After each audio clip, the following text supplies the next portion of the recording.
Out of all the European countries, rape seems to be a more serious one in Sweden because the number of rapes that are reported are higher than any other country. In fact, in 2013, there were 5,887 rapes reported to the Swedish police, or 63 cases per 100,000 in population, and that's according to the Swedish National Council for Crime Prevention. Now, although it seems as though the rate of rape is much higher in Sweden, the reality is that the definition for rape is much broader, and people also feel a lot more comfortable reporting it to the police. So it doesn't necessarily mean that the occurrence of rape happens more in Sweden as opposed to any other country. Nonetheless, it still continues to be a problem that officials there are trying to tackle.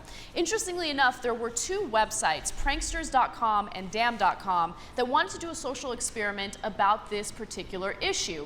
So what they did is they simulated a rape that was happening in a car to see whether or not pedestrians walking by would do anything about it. And unfortunately, the results of this social experiment were a little discouraging. Take a look.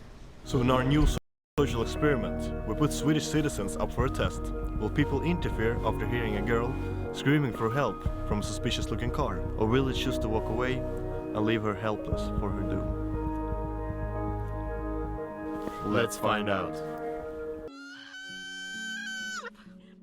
Be quiet! Stop! Be quiet! Stop! Be quiet! Stop! Stop! Don't touch me! Help! Quiet, quiet. Stop! Quiet. Stop!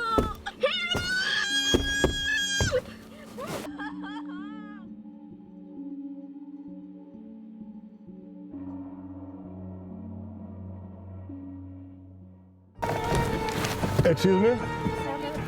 Everything is alright. Everything is alright. Nobody's screaming. It's alright. We heard screaming. Help No. me, and the car was... No, nothing. No. Open the door. I want to look in. Sorry, I can't. Just go, please. No, I call the police. Open the door. You don't have to call the police, please. Open the door. I can't, sorry, I can't. I have to go. So that is a difficult video to watch, especially considering that the vast majority of people had no reaction. I mean, some of them, even if they didn't interfere, they did stop, but they didn't do anything. They didn't call the police. Only 15% actually did something about it. And so, of course, people are wondering whether or not this is a cultural thing of Swedes. I don't think it is. I don't think it's indicative of the culture there at all. I think that it's actually indicative of how a lot of people react because they don't want to get involved in something that could put themselves in harm's way. That's at least my hypothesis on it. When I read the story, I was wondering how clear it was going to be that somebody needed help. If that audio was accurate, and that's what people really heard, it was exceedingly clear. So that's really disturbing. But you know, there's a famous case that happened here in the US a long time ago, Kitty Genovese. She was raped in New York in a courtyard in a building, and no one called. No one came down to help her, and no one called the police. She was stabbed to death. Yeah, raped and then killed. And so now part of that is that somebody else, everybody thinks somebody else is going to do something, right? In this case, as the guys walk by without a care in the world, there's not a good reason to believe that somebody else is going to do something. So super disturbing. It is disturbing, and it also made me reflect on how I would react in a situation like that. And I'd like to believe that I would at least call the police. You know, I mean, you don't have to necessarily get involved yourself. You don't have to knock on that car window, but you can call 911. I mean, I don't know what that version is in Sweden, but if you're in the United States, call the police immediately, especially when someone is desperately in need of help. Yeah, it's a no-brainer. I mean, in the U.S., knocking on somebody's door, whether it's a house or a car, you're taking your life into your hands, right? Because everybody's got a gun. But it doesn't take much to just stand to the side, call 911, and and depending on when the cops are going to get there, if they're going to be there right away, but at least you got backup if you're going to do something. I'm just, there are a couple of things. By the way, the guy who killed Kitty Genovese, he was originally sentenced to death and then had a change to life in prison. He's still in prison. He's one of the longest serving incarcerated inmates in New York. He's now 78 years old. And that case, I was reading, I was remembering the case. I saw a documentary on the case. That case was not as clear as it seemed. Some people saw it. A lot of people didn't recognize the scream. Some people did yell something out, but they couldn't tell. It was a very cold night in New York, and most people had their windows closed. The disturbing thing about that video was how many people clearly knew something was going on. Yeah. You know, I mean, You're right. The guys that walked by, Yeah. maybe they didn't hear it, but the guys who stopped, Yeah, they they heard clearly heard it, and Yeah, they they clearly- they yeah. walked on anyway. yeah, and then I mean, and I thought you know, they're the ones who did this, and of course we don't know if it relates to Sweden because we wouldn't know until they did the same thing in Norway and England and France and Germany, but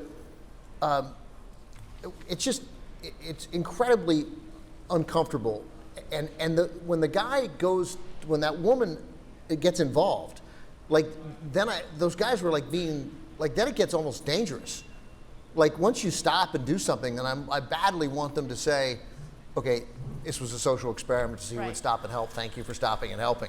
As opposed to continuing this charade where he's like, don't look in the car, I gotta go. Like, what more do you want that woman to do? She Again, already that's passed the it. test. Yeah. So there is a real cultural difference. Yeah. I'm serious. Yeah. You could do that in Sweden. In the U.S., I'd never take that chance. No, because somebody's somebody's got a gun. Somebody's gonna have a gun. Right. So I'd be like, hey, we're a social experiment. Yeah, Social experiment. I would have the camera people come out immediately. That's a really good point. I hadn't Yeah. thought of that. Yeah. But it also made me remember a story that we did years ago, and it definitely is among one of the most memorable stories we did. It was video footage of a factory in China, and a child got run over by a truck. And the factory workers saw it happen, and they saw the child laying on the floor hurt, and they just kept walking by, you know? And I don't know what it is that makes people ignore a tragic situation like that and not respond to it, but it is telling. Well, There was a kid I we- guarantee you that the last time somebody stopped on their way to work, it didn't end up well for them. I mean, somebody Yeah. got fired. That's why they're all scared to death of stopping. Right. You know. But there And was I a- love what Mitt Romney said about those same kind of factories. They have the barbed wires. He's like, oh, that's to keep people out because they're just dying to get in. Yeah. Yeah, That's that's the right. problem here in the United States. I mean, we have too many regulations, and if we got rid of them and corporations could do whatever they wanted, people would be flocking to work. They'd be excited about it. Yeah, there was I think it was on the show. We ran video of an old man. Maybe it wasn't. Maybe I just saw it at home getting hit by a car. I think in New York, but I might be wrong. I don't remember where it was, so let's leave that out. But thrown to the side of the road, hit by a car, and the number of people who walked by here in the United States, it's just staggering, who won't kneel down to help. You know, I don't know. I mean, until you're in that, the proper answer to give is that until you're in that situation, you don't know what you're going to do. Right. But I'm pretty confident I'm stopping. Yeah. I can't see myself walking past. I mean, I don't have a meeting. Right? Right. Depends on. Right. Am I late for it? No. You got it. You stop.